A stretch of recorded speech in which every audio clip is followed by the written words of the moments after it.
자, 오늘의 주제는 직장 속의 인간관계입니다. 이 데일 카네기가 이 성공한 사람들의 공통점은 이 기술적인 지식보다도 원만한 인간관계랑 이 사람을 이끄는 능력이라고 했어요. 그런데 대부분의 사람들이 이 인간관계에서 좀 많은 실패를 경험하는 것 같아요. 그래서 이제 직장에서 그만두려고 하는 이 퇴사 이유 중에 하나가 이 대인 관계로 인한 갈등이 참 많죠. 뭐 직장 내 상사와의 이 세대 차이로 인한 갈등도 있고요.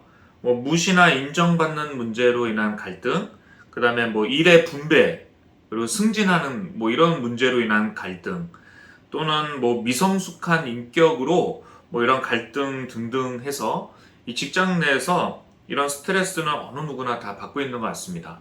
그러니까 사실 이 갈등은요, 필연적인 거예요. 이게 없을 수는 없어요.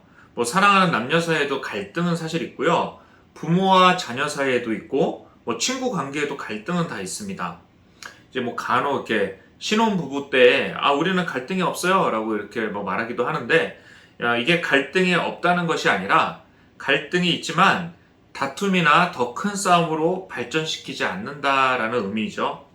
그러니까 역사상 어느 집단이든 가정이든 갈등이 없는 곳은 없었습니다. 자, 왜냐면 이 갈등은 이 타락의 결과이기 때문에 그렇거든요. 그러니까 아담과 하와의 범죄 이후에 우리 속에 이 타락의 결과로 뭐가 생겼냐면 자기 중심성이란 것이 생겼어요. 이 갈등은 다 이 너 때문이야 라는 이 책임의 전가의 의미가 있잖아요. 이런 특징이 있거든요. 그러니까 만약에 갈등이 생겼을 때 다 내 탓이요. 그렇다면 더 이상 이 갈등이 증폭되지는 않을 겁니다. 그렇지만 이제 아담이 그러했듯이 이 누구도 이 갈등을 자신의 문제로 보지 못하죠. 그러니까 각 사람의 내면에 이게 뿌리 내려 있는 이 죄성을 누구도 사실 극복해낼 수 있는 그런 문제는 아니에요. 그래서 여러분 흉악범들한테 왜 살인을 하게 되었는가라고 물어봤대요. 그렇게 물어보면 모든 범죄자가 공통적으로 대답하는 말이 있다고 합니다. 뭐냐면 곧 자신은 범죄자가 되지 않고 선량한 시민이 될 수 있었는데 사회가 나를 범죄자로 몰고 갔다. 뭐 아니면 성장 과정에서 어떤 사건이 나를 그렇게 만들었다. 또는 누구 때문에 내가 그렇게 되었다라고 말을 한답니다. 그래서 이 직장에서도 이 대인관계로 문제가 발생하면 우리도 이 책임 전가하는데 참 바쁘거든요. 그러니까 누구도 스스로 책임지려고 하질 않아요. 이 죄성에서 사실 아무도 자유롭지 못한 것 같습니다. 그래서 이제 제가 가장 먼저 하고 싶은 말은 뭐냐면 나 자신을 볼 수 있어야 한다는 거예요. 그러니까 우리도 되게 남이 내게 그렇게 말했기 때문에 나도 그런 거야 라고 책임을 다른 사람에게만 전가하잖아요. 그죠? 그런데 누군가도 나 때문에 힘들어하고 있다는 사실을 알아야 합니다. 전도서 7장 22절 말씀해 보시면 너도 가끔 사람을 저주하였다는 것을 네 마음도 알고 있느니라 라는 말씀이 있어요. 자, 그렇다면 이 대인관계를 이렇게 잘 풀기 위해서는 어떻게 해야 좋을까? 이 대개 인간관계의 어려움이 내 미성숙한 인격 때문인 경우가 많거든요. 그래서 이제 첫 번째로는 나 자신의 정서를 내가 직면을 해야 합니다. 그러니까 정서는 영어로 이모션인데 감정들이 쌓여서 내게 형성된 것들이에요. 그러니까 순간의 감정보다 훨씬 더 중요한 거죠. 내 정서가 어떻게 쌓여 있는가에 따라서 나에게 각각의 반응들이 다를 겁니다. 그러니까 예를 들면 어렸을 때 아버지한테 많이 맞고 뭐 칼로 위협을 당하고 자란 어떤 청년이 있다고 해봅시다. 이 청년한테 하나님 아버지라고 말을 하면 은혜를 잘 못 받을 확률이 많아요. 왜냐하면 그 청년한테 있어서 아버지는 칼로 위협하던 사람이었기 때문에 이 아버지의 자애로운 분위기를 못 느낄 경우가 많습니다. 그래서 여러분 내 안에 쌓이는 이 정서를 하나님께서 한번 깊게 건드려 주셔야 하거든요. 그러면 내 안에 어떤 정서가 있는지 내가 먼저 이렇게 직면을 하게 돼요. 나에게 이런 연약한 부분이 있었구나. 그리고 그 부분을 하나님께 정직하게 아뢰고 그 부분에서 치유를 경험한다면 더 훨씬 더 성숙한 사람으로 성장할 수 있게 됩니다. 만약 내가 항상 이렇게 대인관계로 어려운 분들 있잖아요. 그런 생각이 들면 내 안에 정서를 한번 들여다봐야 합니다. 이 성령 하나님의 조명하심으로 나 자신을 먼저 좀 봐야 하고 하나님의 도우심으로 이 정서의 치유가 일어나면 더 성숙한 이 인간관계가 가능해집니다. 자, 그래서 먼저는 나 자신을 돌아보는 것, 이것이 참 중요합니다. 자, 두 번째로는 양보하는 거예요. 창세기 12장에 이제 하나님이 아브라함을 불러서 내가 내게 지시할 땅으로 가라 해서 가나안 땅에 갔어요. 그때 이제 조카 롯이랑 함께 갔거든요. 그런데 이 아브라함과 그의 조카 롯 둘 다 이 소유가 많아지자 이 밑에 이 하인들이 이제 싸우기 시작하는 거예요. 그러니까 재물은 한정되어 있는데 이 인간의 욕망은 무한하기 때문에 벌어지는 현상입니다.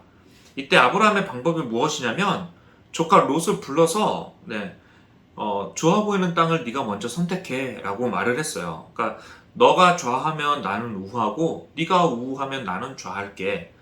이렇게 양보 후에 하나님께서 아브라함에게 어떻게 하셨죠? 나타나셔서는 내 눈으로 바라보는 땅 모두를 다 주겠다라고 하나님이 아브라함에게 더 많은 약속을 해주셨어요. 여러분, 믿음 안에서 이 양보하는 것은 하나님의 주권을 인정하는 것이고요. 하나님을 경험하게 되는 이 신앙의 결단이 됩니다. 그래서 우리가 마찬가지로 이 직장에서도 믿음으로 또 바라보고 양보를 한다면 오히려 하나님의 간섭과 도우심을 경험하게 될 거예요. 그래서 먼저 양보하는 것 참 중요합니다. 자, 세 번째로는 이 황금률이에요. 이 마태복음 7장 12절 말씀해 보시면 그러므로 무엇에든지 남에게 대접을 받고자 하는 대로 너희도 남을 대접하라. 이것이 율법이요 선지자니라. Now, can you tell me how we treat other people?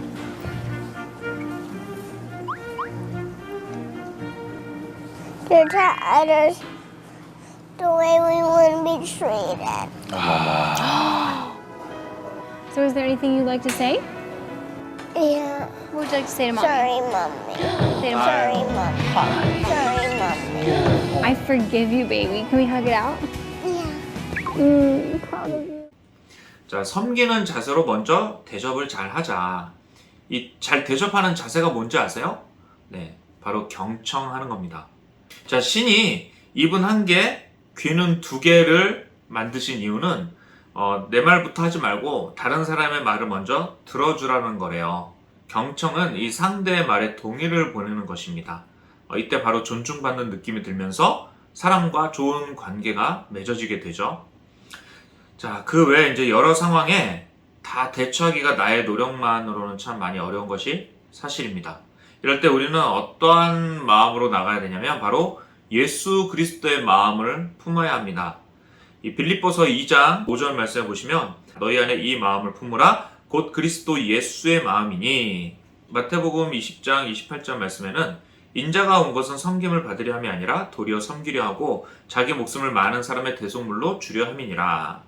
마태복음 23장 12절에는 누구든지 자기를 높이는 자는 낮아지고 누구든지 자기를 낮추는 자는 높아지리라. 아멘.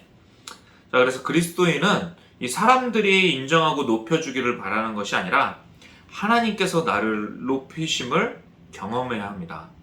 네, 마무리할게요.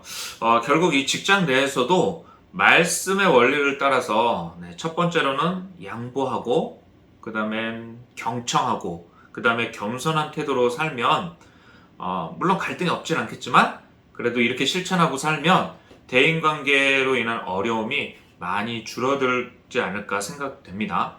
그리고 이제 가장 먼저는 나 자신의 이 미성숙함을 좀 돌아보고 내 내면의 정서가 이 선한 빛의 치유가 되면 더 좋은 인간관계로 맺어나갈 수 있을 거라 생각돼요. 모든 청년들 또한 직장 내에서 많은 어려움이 있겠지만 이러한 원리들을 따라 살 때 더욱더 대인관계가 아름다워질 수 있기를 주님의 이름으로 축복합니다.